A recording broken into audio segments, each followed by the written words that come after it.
Meaning of Egyptology.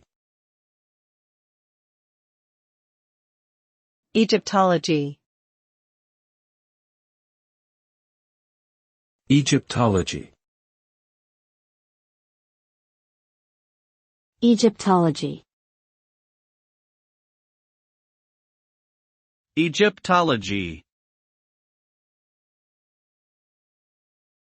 Egyptology is the study of ancient Egyptian history, language, culture, and artifacts. It involves using archaeological evidence, written records, and art to understand the civilization that existed in Egypt over 5,000 years ago.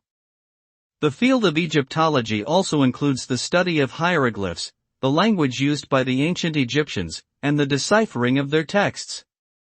Through research, Egyptologists have gained significant knowledge about the political, social, and religious beliefs of the ancient Egyptians, and their contributions to fields like medicine, mathematics, and astronomy.